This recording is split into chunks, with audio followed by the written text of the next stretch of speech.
Gestation YouTube Series, Week 36, Optimal Fetal Positioning. Wow, you're 36 weeks now. You're getting very, very close. Only 4 more weeks to your due date. What you might be noticing now is you're actually getting quite tired. The baby grows a lot in these last couple of weeks, so it's really important to have a sleep during the day. It's a good idea to have a lie down, practice your breathing techniques, maybe do some visualizations and practice and just get that rest that you need for the day. Today we want to focus on, though, what we call optimal fetal positioning. And this is about your pelvis and about the way the baby fits into the pelvis to help it have the easiest transition through labour.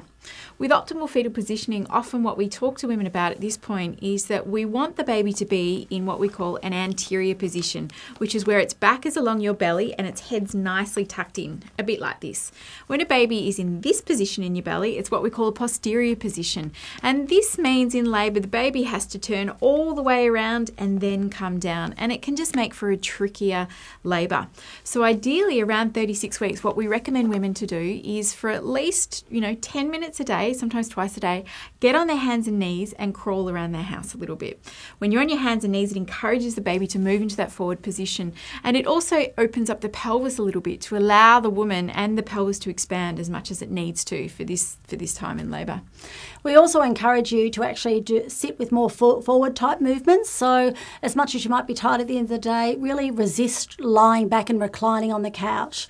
Start to use your fit ball, which is really great to open up the pelvis and to help guide the baby into a really good position. So as you're watching television or relaxing, you could sit on the fit ball, lean onto the back of a chair or the couch to really encourage the baby to, ideally if it is already with its is forward or the back forward, to encourage it to stay there.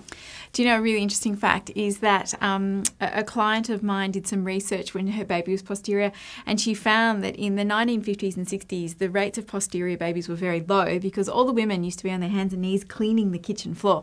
So perhaps you might need to do some cleaning of your kitchen floor as you're nesting to help your baby also move into that optimal fetal positioning. That's ideally what we want, remembering that if we give the baby the best chance to be in the best position to start off labour, you're more likely to have a smoother journey. To learn more, visit aboutbirth.com.au.